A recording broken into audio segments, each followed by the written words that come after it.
प्रदेश अध्यक्ष डॉक्टर सुनील कुमार जी, आज की इस प्रेस वार्ता में सभी प्रेस के बंधुओं का हम स्वागत करते हैं, अभिनंदन करते हैं। आज की ये प्रेस वार्ता एक गंभीर मुद्दा जो हमारे शहर से उजागर हुआ, जो स्कैम हमारे शहर से उजागर हुआ, जिसमें कुछ दिन पहले डीटीपी करनाल को गिरफ्तार किया गया और उसके बाद तहसीलदार करनाल को डीटीपी के डिस्क्लोजर के बेसिस पे गिरफ्तार किया गया।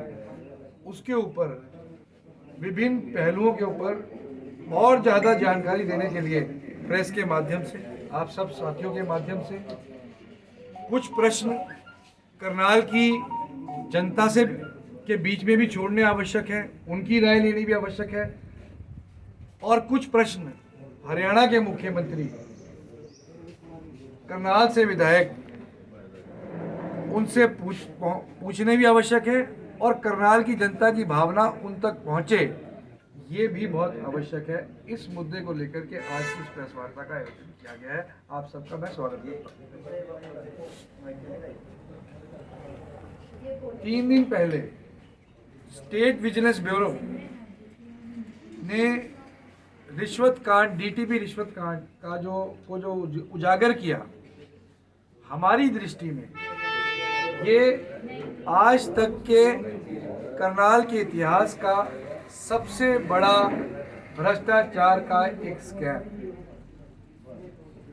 उनकी गिरफ्तारी के बाद 2 दिन के बाद तहसीलदार राजबख्श को गिरफ्तार किया गया, राजबख्श जी को गिरफ्तार किया गया। उनको गिरफ्तार करने का आधार आप सब साथियों के माध्यम से, मीडिया के साथियों के माध्यम से जो हमारे सामने आया, वो था डीटीपी करनाल की डिस्क्लोजर स्टेटमेंट इन्वेस्टिगेशन के दौरान, जिस दौरान ये पता लगा कि 14 लाख रुपए तहसीलदार करनाल ने डीटीपी करनाल को दिए, जो कि रिश्वत के पैसे थे, और उसके एवज में राजबख्श तहसीलदार करनाल को गिरफ्तार करके आज न्यायिक हिरासत में पेश किया जा रहा है, न्यायालय के सामने पेश किया जा रहा है। मेरा ये मानना है और मेरा ये कहना है कि ये केवल 14 लाख का मामला नहीं है, ये मामला सैकड़ों करोड़ रुपयों का है, और इसलिए ये बहुत ज़रूरी हो जाता है कि उन तमाम पहलुओं की जांच, जो कि मेरी नज़र में आज ठीक दिशा में चल रही है, परंतु गहराई से उन सारे बिंदुओं की जांच होनी चाहिए जिन बिंदुओं के ऊपर से पर्दाफाश करना इस भ्रष्टाचार का बहुत आवश्यक है। मेरा ये कहना है कि तहसील का भ्रष्टाचार केवल एक रजिस्ट्री को लेकर के नहीं है। जब से तहसीलदार करनाल राजबख्श करनाल में आए हैं, करनाल का बच्चा इस बात को कह रहा है पिछले कई वर्षों से कि तहसील के अंदर व्यापक भ्रष्टाचार है। मीडिया के हमारे साथियों ने तहसील के भ्रष्टाचार के ऊपर व्यापक रूप से हमेशा बात उठाने का काम किया।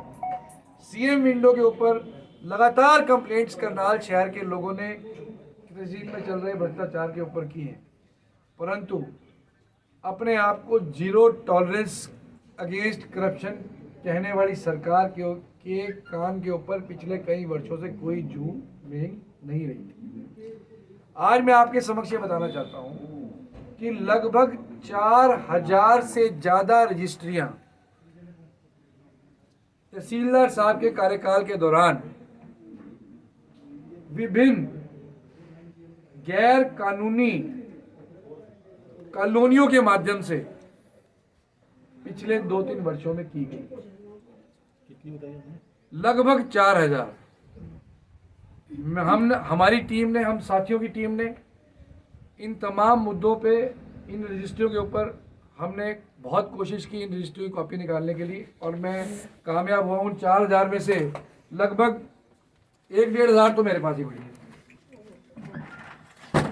ये सारी रजिस्ट्रियाँ ये आप देख सकते हैं, मैं दिखाना चाह रहा हूँ। ये मुख्यमंत्री हरियाणा भी देख लें, ये देख लें, मुख्यमंत्री हरियाणा भी देखें, थोड़ा फेस से नीचे देखो, ये देखिए, ये 4000 में से लगभग 1000 तो मैंने ढूंढ के लाया हूँ, और बाकी 4000 का भी रिकॉर्ड सरकार के पास प्रिंटर बड़े होते हैं, वो निकाल सकते हैं प्रिंटर आउट निकाल। 2 मिनट में मैं ये बताना चाहूँगा ये भ्रष्टाचार क्या है, करनाल की जनता को इसके बारे में जानना चाहिए। अब जैसे एक ये रजिस्ट्री है, आप देख सकते हैं, ये एक प्लॉट की रजिस्ट्री है जो विकास कॉलोनी का प्लॉट है। अब इसके ऊपर नो ड्यूज लेने आवश्यक है। सरकारी रेट के हिसाब से इसके नो ड्यूज बनते हैं 2,18,750 रुपये। ये पैसा सरकार के पास जाएगा, 2,18,750 रुपये। अब कंप्यूटर में अगर आप विकास कॉलोनी का एड्रेस डालेंगे तो कंप्यूटर बता देगा कि इसके ऊपर इतने ड्यूज हैं, भैया इतने पैसे जमा कराओ। तहसीलदार साहब कहते हैं इस पैसे को जमा कराने की आवश्यकता नहीं है, आप पैसे मुझे दो, इसकी रजिस्ट्री दो। अब रिश्वत इस रजिस्ट्री के एवज में ली गई होगी। अब हैरान होंगे कि अब इस रजिस्ट्री को करने के लिए एक ऐसी आईडी का प्रयोग किया जाएगा जिसके ऊपर नो ड्यूज ऑलरेडी जमा हो चुके होंगे। पर वो मूर्ख, मैं समझूंगा ये ना केवल मूर्ख लोग हैं, ये नहीं जानते कंप्यूटर कहीं ना कहीं निशान छोड़ जाता है। जब आप आईडी डालते हैं सामने के पेज से तो आप आईडी फाड़ देते हैं, एनओसी जो स्लिप निकलती है, पर कंप्यूटर पीछे ट्रेल छोड़ के जाता है। ये देखिए, अब इस पे एड्रेस डाल दिया अंसल रोड। जैसे ही आपने अंसल रोड करार डाला तो वो कंप्यूटर ने उसको उठा लिया, क्योंकि इस एड्रेस की एनओसी जनरेटेड है और आपने रजिस्ट्री कर दी। तो 2 लाख रुपया सरकार को नुकसान कर दिया। 60,000 70,000 जो भी आपने रिश्वत ली, जिस आदमी ने 2 लाख रुपए बचाने थे उसके एवज में 60-70,000 रुपये देता। अब वो कितने पैसे लिए वो जांच का विषय है, पर 2,17,000 सरकार का loss to the government, Haryana government की ट्रेजरी।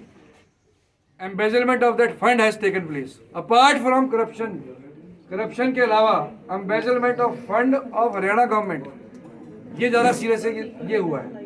तो ऐसी लगभग 4,000 रजिस्ट्री हैं। अब 4,000 रजिस्ट्री को 2 लाख से मल्टीप्लाई कर लो, कितने जीरो आते हैं।